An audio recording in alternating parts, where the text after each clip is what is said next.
most teenagers, night just begins at 11 pm. They manage to survive with just a few hours of sleep. On the contrary, most adults struggle to stay awake late and get irritable and less productive with sleep deprivation. Teenagers may feel sleep is a waste of time, which could have been put to better use by being awake. Remarkably, new research insights into sleep tell us a different story of this bodily function, where we spend nearly 1/3 of our lifetime. Good morning, and this is Dr. Padma from Klets, and today we're going to be talking about sleep and what happens in our body when we are fast asleep in the night. Sleep has been extensively studied and it affects our quality of life in many ways, be it work productivity, our endurance with daily tasks, or the prevention of diseases and maintenance of mental health, just to name a few. An average adult sleeps around 7 hours daily. While sleep is regulated by many factors, the most important trigger for sleep is darkness. Light information is transmitted directly to the suprachiasmatic nucleus (SEN) via the eye. Darkness stimulates the SEN portion of the hypothalamus in the brain. This in turn stimulates the release of melatonin hormone by the pineal gland. Melatonin is also called the hormone of darkness. Once produced, it is secreted into the bloodstream and cerebrospinal fluid and travels to distant organs. Tissues which have melatonin receptors are able to detect the peak in circulating melatonin levels at night, and this signals to the body that it is nighttime. Nighttime levels of melatonin are at least 10-fold higher than daytime concentrations. Melatonin release causes increasing vasodilatation of the skin, which causes heat loss and thus begins to cool or decrease our core body temperature. Early studies in humans revealed a close relationship between sleep onset and the core body temperature. Sleep is typically initiated when the core body temperature begins to fall. Warm to hot water bath before bed increases sleep depth and decreases the sleep latency. The feet and the hands undergo vasodilatation and help in decreasing the core body temperature.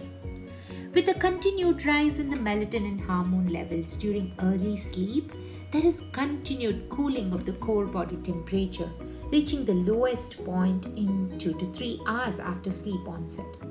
This decreasing core body temperature signals the restorative and reparative processes throughout our body. Due to the dilatation of the vessels, the blood pressure falls and so also the heart rate. The metabolic demand of the body is low, and this is a congenial environment for DNA repairs and remodeling. There is a relation between sleep and weight gain. Leptin, a hormone released by adipocytes, which are our fat cells, provides information about energy status to our centers in the brain. Leptin, in other words, is a satiety hormone and tells us to stop eating when we are full. Ghrelin, on the other hand, is called the hunger hormone.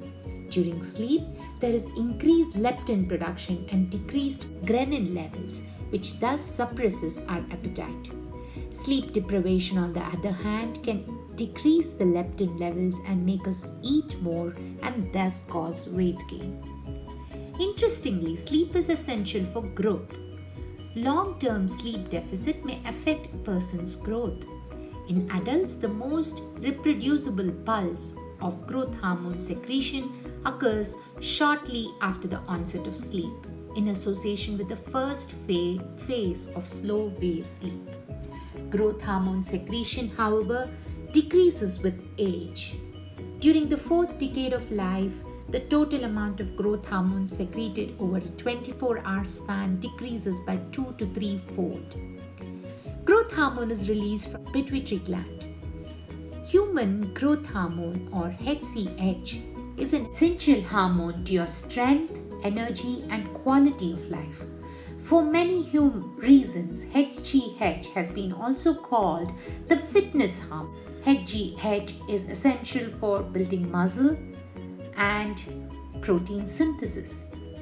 Sleep also regulates insulin concentration, which in turn regulates blood sugar levels. Just 5 days of sleep deprivation can cause a person to have pre-diabetic sugar levels, as the insulin resistance increases, causing increasing sugar levels in the blood. While all this is happening in the body, the brain is busy consolidating the day's learning and encoding it into long-term memory. As the night passes, we get into mid-sleep. Early morning, the melatonin hormone levels begin to decline with the rise of cortisol hormone. The declining melatonin hormone secretion causes a decreasing peripheral skin temperature and increasing core body temperature. You're getting ready to start the day. You need that extra energy. Normally, the peak cortisol levels in the 24-hour period happens right around the time of awakening. The cortisol increases and thus makes you hungry, and you grab that breakfast, and the core body temperature also begins to increase. Blood pressure rises, and so also the heart rate. No wonder we are usually most attentive and active in the early part of the day. The other factors which can affect your sleep are the light intensity, light wavelength, the type of food you consume, the blood osmolality, which is also dependent on the sodium, potassium, and chloride levels in your blood, and ambient temperature. To conclude, adequate sleep duration and quality is essential for health and wellness. Sleep provides optimal conditions for protein synthesis, which is needed for growth and development. In sleep, the balance between degradation and synthesis usually shifts in favor of synthesis of proteins. This by itself is enough reason for us to hit the bed early and grow healthy every night.